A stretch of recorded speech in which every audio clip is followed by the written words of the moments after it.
सर्वमंगलमांगल्ये शिवे सर्वार्थसाधिके शरण्ये त्र्यंबके गौरी नारायणी नमोस्तुते। शारदीय नवरात्रि चल रहे हैं और अभी आप जो टीवी पर कथा सुन रहे हैं वो दिल्ली जनकपुरी से डी लाइव प्रसारित हो रही है। 7 बजे से 9 बजे तक के सत्संग में हम माता रानी की कुछ बातें प्रतिदिन सत्संग के दौरान यहाँ पर कर रहे हैं।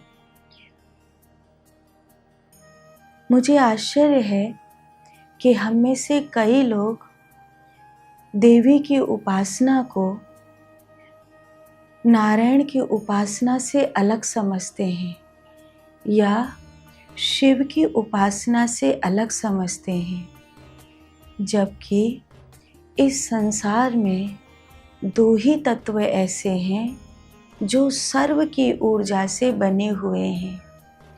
एक भगवती जगदम्बा, ये सब देवताओं के तेज से प्रकट हुई हैं।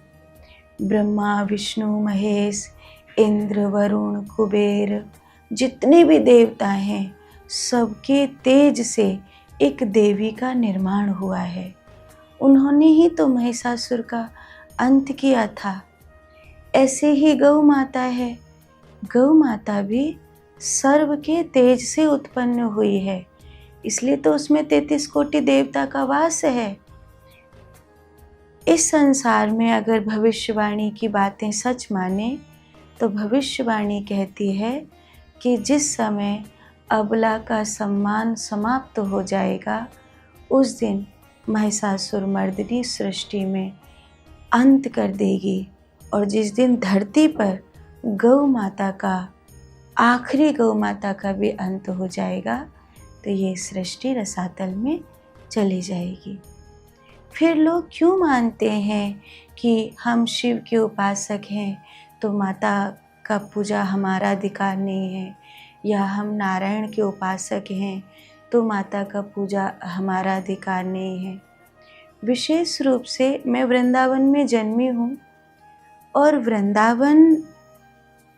वृंदावन प्रेम की भूमि है, वृंदावन रस की भूमि है, अनन्यता की भूमि है, राधा कृष्ण की भूमि है। लेकिन यही वृंदावन है जहाँ गोपियों ने कृष्ण को पाने के लिए कात्यायनी मैया को पूजा है। केसी घाट से लेकर मथुरा जन्म भूमि तक माता का वर्चस्व यहाँ सब जगह विद्यमान है। फिर भी कुछ जो नए नए अनन्य बने हैं ना, उन लोगों को नवरात्रि का विरोध करते हुए देख बहुत आश्चर्य होता है कि आपकी नवी नवी भक्ति किस तरह जगदम्बा का विरोध कर रही है। मैं उनसे कहना चाहूँगी कि कहीं आप कल्पनाओं की भक्ति में तो नहीं चले गए हैं। भक्ति की अगर कल्पनाओं में चले गए हैं तो आप बहुत घाटे का सौदा कर रहे हैं। अब जिंदगी भर भजन करेंगे फिर भी उसे नहीं पा पाएंगे जिसे पाने के बाद कुछ और पाना बाकी नहीं रहता। ये 9 दिन हैं, ये तपस्या के दिन हैं, ये सृष्टि में विद्यमान उस आराध्या को मनाने के दिन हैं। शक्ति के रूप में, संपन्नता के रूप में, विद्या के रूप में, आयु के रूप में, जीवन के रूप में उसे मनाने का समय है। जब सृष्टि को साधते साधते वो थक जाते हैं ना, पूरी सृष्टि उनमें जाकर विश्राम पाती है। अगर मैं वृंदावन की भाषा में बोलूं, शास्त्रों की भाषा में कहूंगी तो सृष्टि नारायण में विश्राम पाती है और नारायण शक्ति में विश्राम पाते हैं। वृंदावन की भाषा में बोलूं तो पूरा संसार कृष्ण में विश्राम पाता है और कृष्ण राधा रानी में विश्राम पाते हैं। जिस समय वो राधा रानी में विश्राम पाते हैं उस समय वो राधा रमण कहलाते हैं।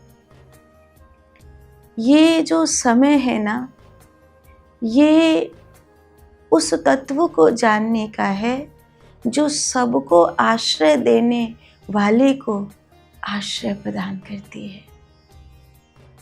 वो ऊर्जा कैसी है, वो शक्ति कैसी है। साधारण रूप में उस ऊर्जा को आप कुछ न कुछ चढ़ा रहे हैं, उनके रूपों की पूजा कर रहे हैं। प्रथमं शैलपुत्री च द्वितीयं ब्रह्मचारिणी तृतीयं चंद्रघंटेति। आज चंद्रघंटा मैया का दिन है। इस बार नवरात्रि घटते हुए नहीं है, इस बार नवरात्रि बढ़ते हुए हैं।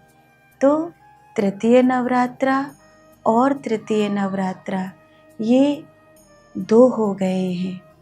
तो चंद्रघंटा मैया को ऐसे जब वह बुधवार के दिन थी तब आपने उनको लौकी की बर्फ़ी का इस तरह से कुछ फलाहार का भोग लगाया। अब वही चंद्रघंटा मैया का दिन गुरुवार को भी पड़ रहा है, तो आप उनको केसर से जो भी कोई आप फलाहार बना सकते हैं, उसमें जिसमें केसर डलता हो उसका भोग आप माता को लगा सकते हैं। कूष्मांडेति चतुर्थकम, कूष्मांडा मैया का दिन शुक्रवार को पड़ रहा है, तो पेठे का भोग लगाइए। पंचमम स्कंद मातेति, फिर स्कंद मैया का दिन शनिवार को पड़ रहा है, तो फल का भोग लगा सकते हैं, अति उत्तम है। प्रथमं शैलपुत्री च द्वितीयं ब्रह्मचारिणी तृतीयं चंद्रघंटेति कूष्मांडेति चतुर्थकं पंचमं स्कंदमातेति षष्ठं कात्यायनेति च। तो छठवें दिन कात्यायनी मैया का दिन है, तो आप उसमें शहद का भोग लगाइए। सप्तमं कालरात्रेति, 7वें दिन कालरात्रि मैया का दिन है और सोमवार पड़ रहा है, तो माखन का भोग लगा सकते हैं। महागौरी च अष्टकम, महागौरी मैया का दिन मंगलवार को पड़ रहा है और ये 8वां नवरात्रा है, तो नारियल का भोग लगा सकते हैं। नवमं सिद्धदात्री च नवदुर्गा प्रकृतिता, नवमी जो महानवमी है, जो सिद्धदात्री मैया का दिन है, वो 31 तारीख को 31 सितंबर को पड़ रहा है और दिन बुधवार रहेगा, तो मैया को चना हलवा का भोग लगाएंगे। अगर आपने दुर्गा सप्तशती का पाठ किया है तो उसके अनुपात में हवन करेंगे। केवल अर्गला कीलक कवच का पाठ किया है तो उसके अनुपात में हवन करेंगे। केवल सिद्ध कुंचिका का पाठ किया है तो उसके अनुपात में हवन करेंगे।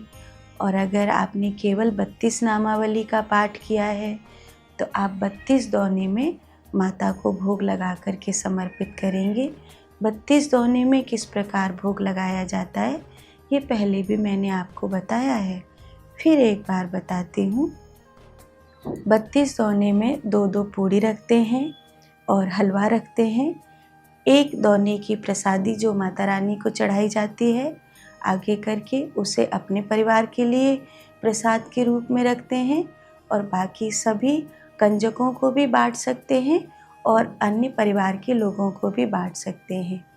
जब हम कंजक जिमाते हैं अर्थात कन्या लांगुरा जिमाते हैं, तब हमें जैसे कुछ न कुछ ऐसी वस्तु देनी चाहिए जो उन बालकों के उपयोग की हो, और धन राशि में भी कंजूसी नहीं करनी चाहिए।